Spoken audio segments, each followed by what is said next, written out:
What's up, Taiwan? I'm Yvonne Young with news from here in Taiwan and around the world. Taiwan's military is investigating why a missile launched from one of its main defense systems exploded prematurely and didn't hit its target. Tuesday's malfunction is raising questions about what is one of the country's most important defense assets. Hamilton explains. Taiwan's military testing one of its missile defense systems when all of a sudden, the missile explodes before it hits its target. Now the military is investigating why one of its most advanced systems didn't perform as expected. 的原因跟它的这个后续的情况，我们还要再做进一步的查证。所以不管这个弹药射击的情况好或坏，那操作的表现正常或异常，我们都会详细记录分析，作为后续战备准备的依据。Taiwan was testing a U.S.-made Patriot missile defense system, one of the country's primary weapons against missiles and aircraft. Data shows that more than 70% of Taiwan's population is protected by one of these systems, with several launchers spread across the island. And although the military hasn't said Tuesday's test failure is a cause for concern, some analysts are highlighting the system's age. 试射的是属于旧型的爱国者2型飞弹，大概都有20年以上的时间了。本身的药柱问题、资料链传输的问题，还有可能是受到一些干扰。Missile and air defense are some of the most important parts to an overall defense strategy. Beijing continues to threaten Taiwan with invasion to bring it under its control. And China's arsenal of advanced ballistic missiles and bomber fleet have the firepower to knock out the majority of Taiwan's military. China previewed what that would look like when then U.S. House Speaker Nancy Pelosi visited Taiwan last summer. It fired 9 missiles into the waters near Taiwan, including one that passed over the island.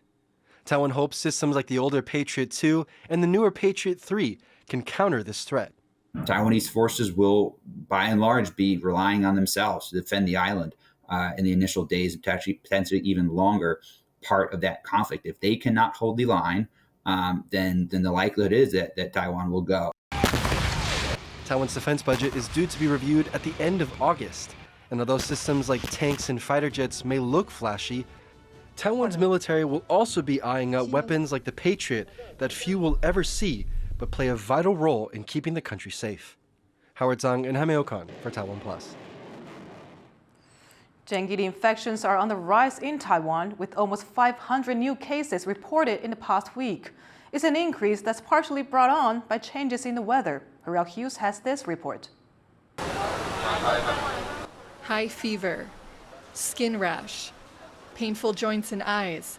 These are all symptoms of dengue fever, a mosquito-borne disease. In the past 50 years, there has been a 30-fold rise in the number of dengue cases around the world. What is fueling the increase? A large part is due to extreme weather events.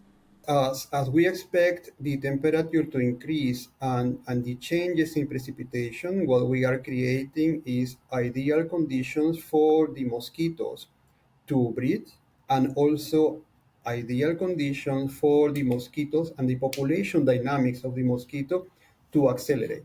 Mosquito-borne diseases are increasing globally. It's a problem that humanitarian organizations have been trying to combat for decades. But as extreme weather events become more common, parts of the world that haven't had to deal with such diseases before are left completely unprepared for their spread.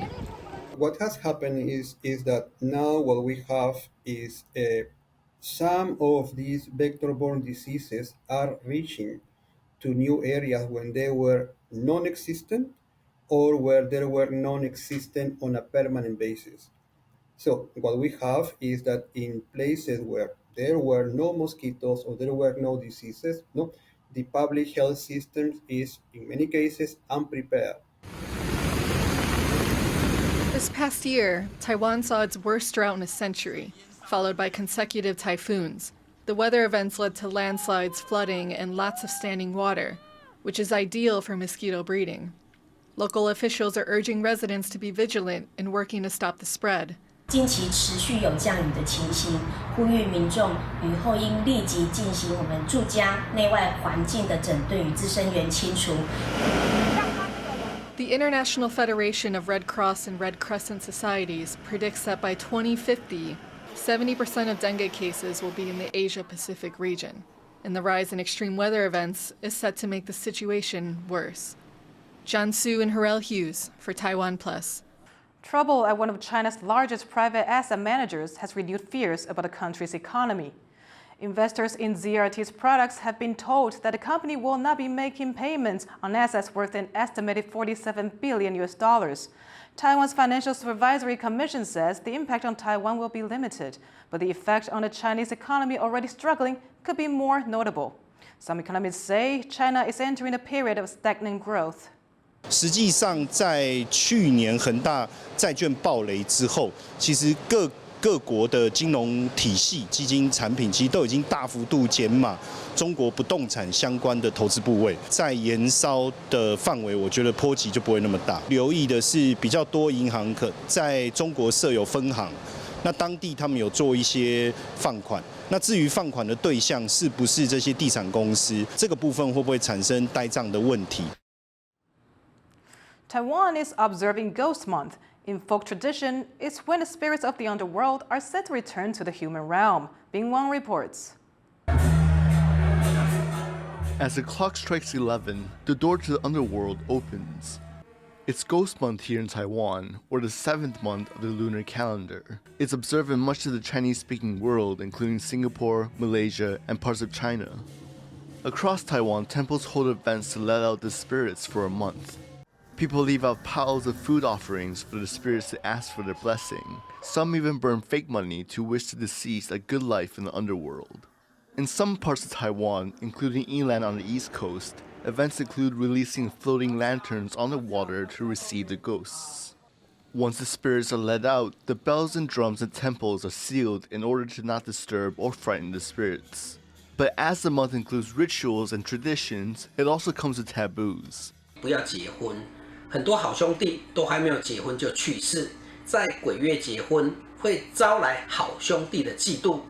不要开市，鬼月开市不是好的开始。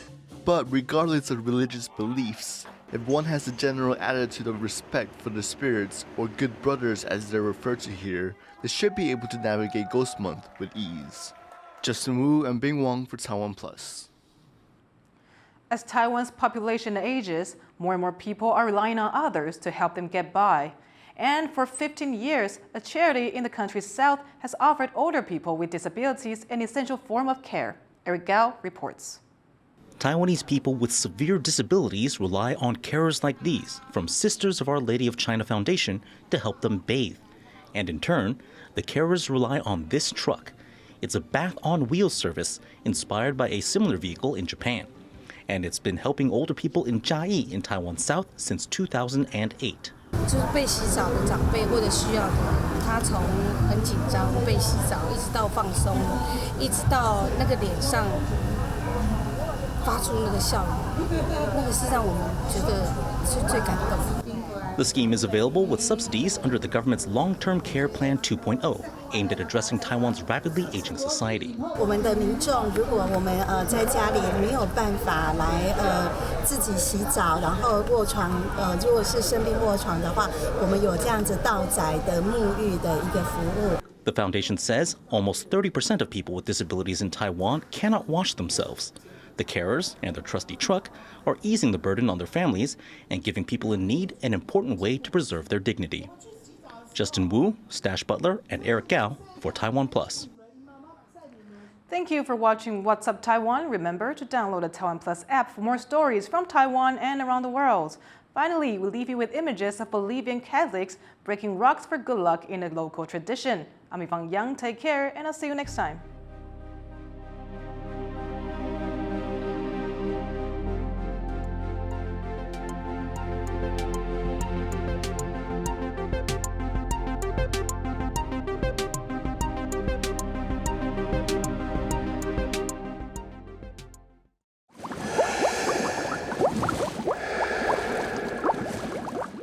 For more stories from here in Taiwan and around the world, download the TaiwanPlus app.